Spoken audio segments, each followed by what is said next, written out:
Now, the next day, the day 2 of Dronacharya. As usual, end of the day, the habit of Duryodhana is to go to the person who is leading the army and say things to them like, you did not give your 100%, you let me down, you did this, you did that, you gave me a promise that you are going to capture Dharmaraja and you did not do it. The only reason you did not do it is because you don't want to do it. So it is the same thing that he has done with Bhimasena also, right? Bhishmacharya also, he did the same thing. So there is nothing different. Dronacharya, he kept taunting him. Then Dronacharya says, okay, tomorrow, and then they again come up with the same plan. Some Shaptakas still want to attack Arjuna. Some Shaptakas want to take Arjuna back to the other side of the battlefield. And here, this guy says, I will make this formation in such a way that only 4 people living at that point of time had the ability to break that particular formation. And that particular formation is Padmavyuha. Padmavyuha, only 4 people can get into it, can basically break through it. One is Krishna, the second is Arjuna, third is Pradyumna, and the fourth is Abhimanyu. Abhimanyu is the fourth one. Krishna, Arjuna are on the Samshaptaka side. Pradyumna is not participating in the war. Who is the only one remaining? Abhimanyu. Abhimanyu is the one. Isn't he dead? Not yet. Abhimanyu is the one on the Pandava side who knows how to enter Padmavyuha. Right? So, Dharmaraja comes to Abhimanyu and he requests Abhimanyu saying that, can you break through this particular formation? Because you are the only one who is capable on our side who can successfully enter the Padmavyuha. So, if you can do that, that will be a great help for all of us. And Abhimanyu's face lights up. Abhimanyu says, absolutely, this is more than pleasure for me. You are my uncle and you are much elder. You are you're the big brother of my father. And you are coming and requesting me. I can never deny someone like you who is coming and approaching me. And I'm delighted. I'm very happy. I know how to enter this. I have heard how to enter Padmavyuha. When did he hear? Mike. When Subhadra was carrying him. Yeah, when Subhadra was carrying him, when he was inside in the womb of his mother, Arjuna and Subhadra were talking, and Arjuna narrates the entire way of how to enter Padmavyuha, but he doesn't reveal how to exit Padmavyuha because by then Subhadra was sleeping.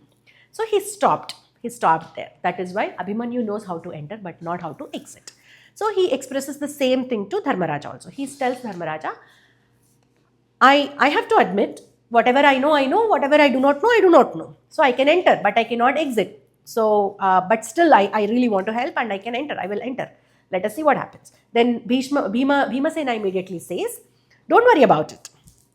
You enter, show us the path and the entire Pandava army is going to follow you. And we will disturb the formation. That is the idea. That is how they want to carry on the plan for the next day. So, next day, the same thing happens. Some Shaptakas distract Arjuna and Krishna. They go to other side and they start fighting some Shaptakas. On this side, Abhimanyu. So at the entrance of the Vyuha, at the entrance of the formation, Dronacharya is stationed. He fights Dronacharya. He fights Dronacharya so skillfully that within no time he enters the Padmavyuha. So basically, to start with, Dronacharya did not come up with this idea of forming Padmavyuha in order to kill Abhimanyu. That is not the idea at all. The idea is to capture Dharmaraja. He planned it accordingly in order to capture Dharmaraja.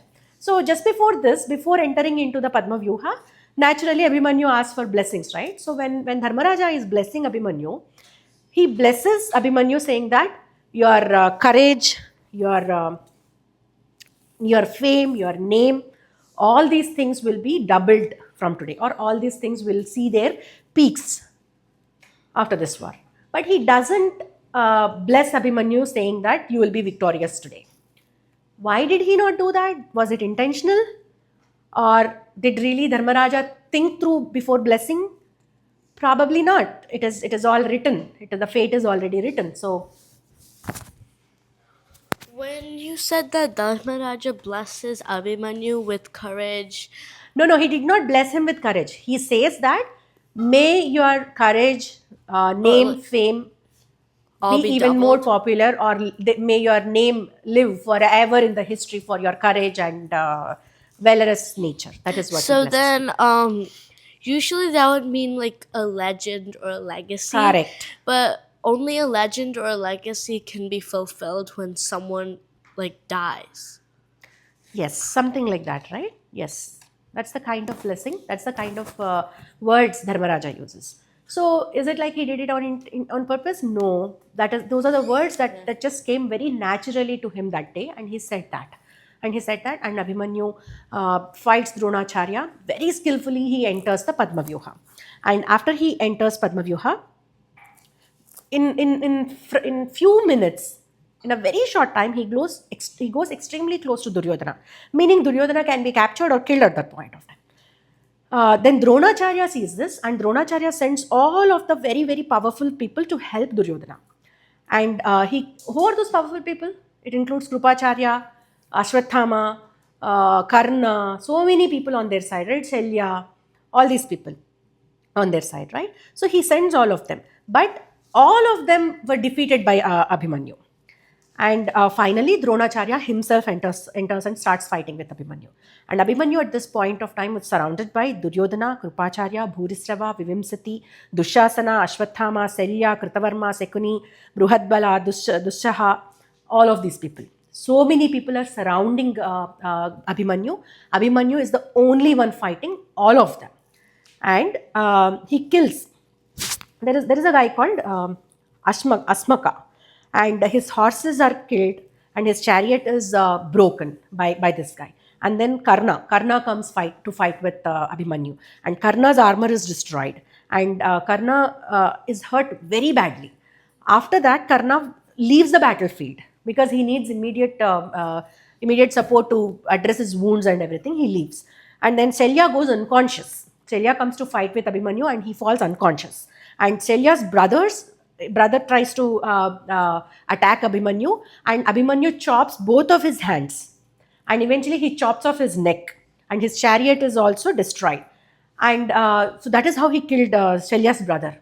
And there are so many people that are attacking on all the directions, right? So his chariot is rotating. So he's attacking in all the directions. So his chariot is rotating. And seeing this, Dronacharya for a second forgets to retard, or forgets to um, counter-attack Abhimanyu, and he starts praising Abhimanyu. He looks at Kripacharya and says, "Are you looking at this boy? He is none other than the son of my favorite student. He's even, when I look at him like this, I feel that he's even more better than his own father. I'm really, my chest grows in inches looking at this guy, at this boy's capability." And he's very happy. This is a very interesting thing, right? On the rival side, you have your favorite people, and you have to fight with them at the same time. You are feeling very happy that they are fighting so well. So that is what Dronacharya is feeling at this moment. And he says that Abhimanyu is not just fighting, he's not considering this like a war, he's considering this like a sport. He's considering this like a ground where he can show off his skills. He's not even fighting us, he's just showing his skills. That's all he's doing. Meaning is enjoying the war. That is what he says. And then Duryodhana listens to this, and Duryodhana says to, I think, he talks to multiple people, like he addresses a lot of people. He talks to Bhurisrava, Selya, Karna, and Somadatta, and says, "Look at this man. Instead of fighting for us, he is praising our opponents." On the other side, we have a teenage boy who is troubling all of our guys, and on our side, I have a very learned man and a 70-year-old man who is trying to praise the opponent. And one more interesting thing here is, anybody who is wielding a arrow today, or who is wielding a bow today, is taught by this man. And we have this man praising a young boy because he doesn't want to fight him. Do you really think if Dronacharya gives his 100%, this boy will even be able to stand up on the feet? Absolutely not. Because we all know how powerful Dronacharya is.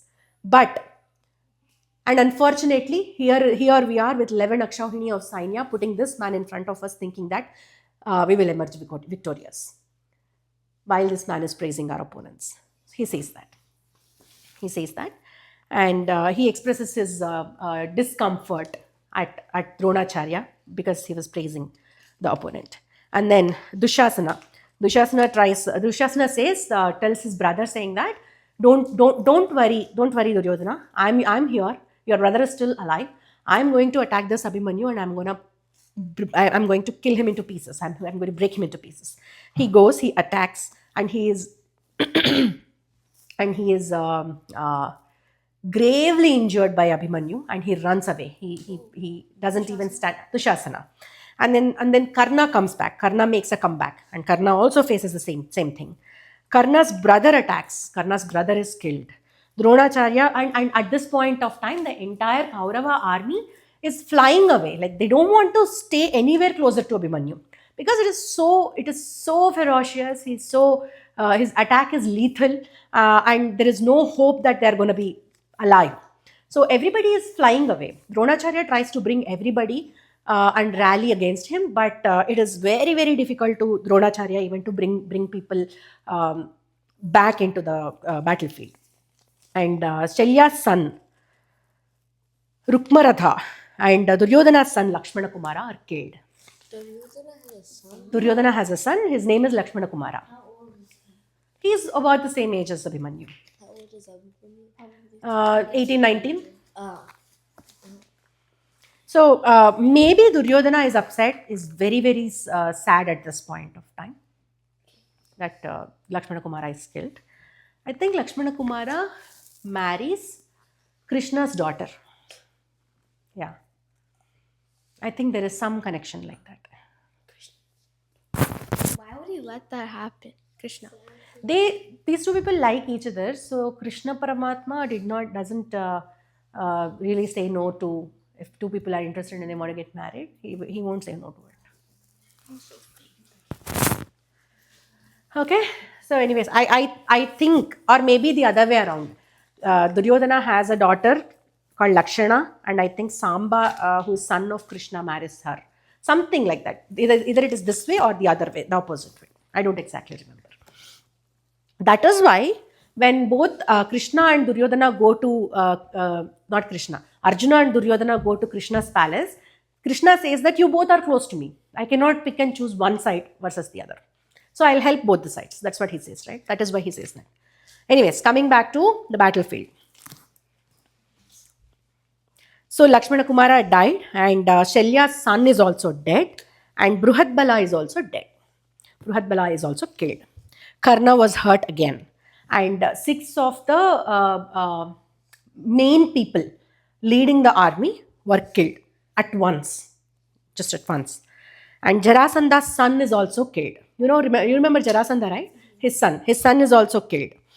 And Dushasana's son is badly insulted in the sense he showed Abhimanyu attacked him so much that he was not even able to retort Abhimanyu. So he is insulted and he leaves the battlefield. Karna at a certain point of time makes a remark saying that, I feel that, he says this to Dronacharya.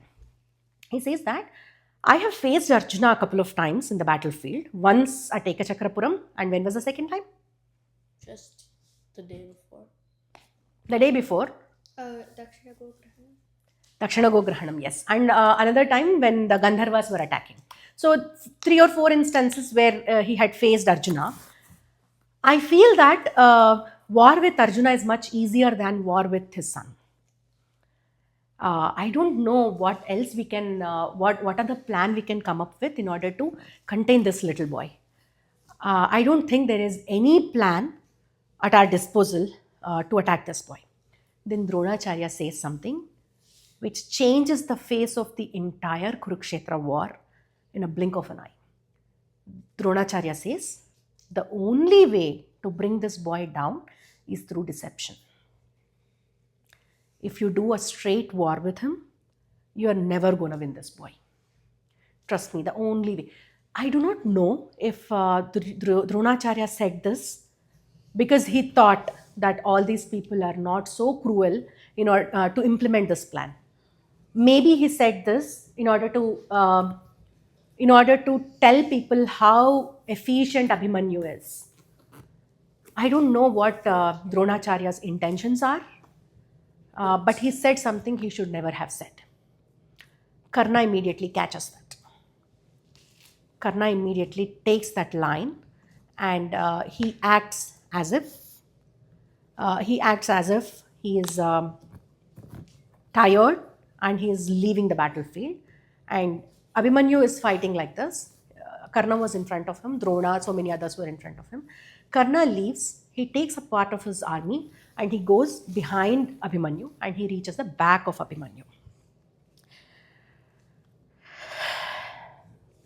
So Karna is the one who kills him? No, listen. Before saying this, Dronacharya also says that this guy, Arjuna and Abhimanyu, both of them, they know a particular vidya called Kavachadharana. A person who knows this Kavachadharana cannot be defeated, cannot be killed. So how are you going to kill this boy? It is next to impossible for us to kill this boy. So the only way to kill this boy is through deception. And then Karna reaches behind the backside of Abhimanyu. And Abhimanyu observes this, but Abhimanyu doesn't pay a lot of attention because a person at this level of Karna, he wouldn't imagine that Karna Do such a thing? would do such a thing. Exactly. That is why he doesn't pay a lot of attention to Karna, who is going behind him. So the idea is all of them decide that at the same point of time, we will attack the different protection layers of Abhimanyu. So at the same point of time, all of us will attack every protection layer of Abhimanyu or every property of Abhimanyu. So Karna attacks the bow, he breaks his bow. Drona attacks the horses, Kripacharya attacks the charioteer, Shekuni, Kritavarma, Bahlika, Ashwadhama, Selya, all of these people start attacking at once. So in the same exact moment, his bow is gone, his weapon is gone, his horses are gone, his chariot is gone, his charioteer is killed, and all of these people started attacking him immediately. And then what at this point of time Abhimanyu does is Abhimanyu just jumps into the sky and he gets his sword and shield. And while he is coming down, the sword is broken by Dronacharya and the shield is broken by Karna again at the same time. And then at this point of time, he removes the wheel of his chariot and he starts defending himself with the chariot wheel. And so many people from all the directions, they start shooting arrows at Abhimanyu. And at a certain point of time, Abhimanyu looked more like a porcupine than a human being. You know how a porcupine looks, right? It has so many needles on his body. So all of those arrows were looking like those needles on the porcupine. And even then, even with so many arrows stuck to his body, this boy doesn't give up. He keeps fighting. He keeps fighting all the 7 of those great warriors. And after that, and in that particular condition, he killed 27 Gandharas, 10 kings, and 7 of the Kekaya kings. So many people he killed while he had so many arrows on his body. And he was still going on.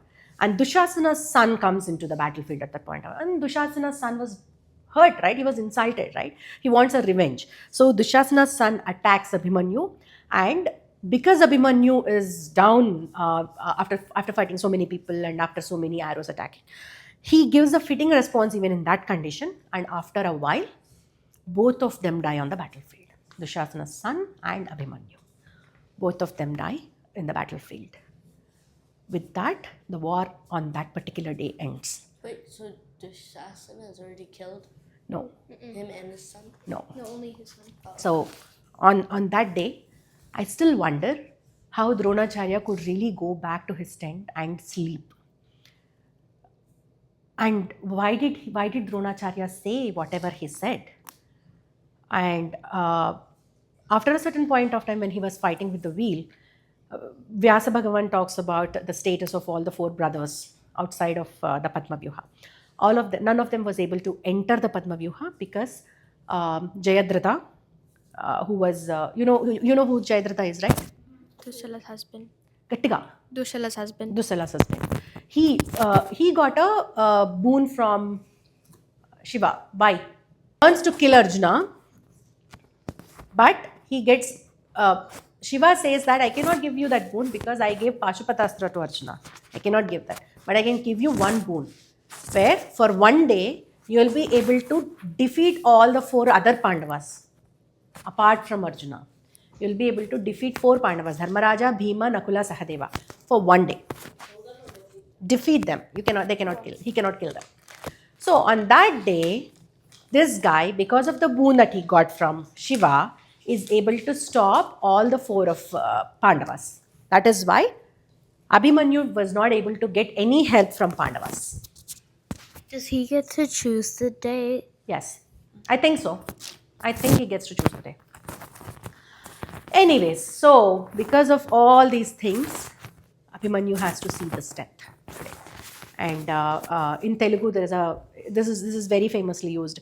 So if somebody is becoming an obstruction for some good action, good deed to be done, they call him as Saindhavudlaga Addupaddadu. He is obstructing this like Saindhava obstructed Pandavas.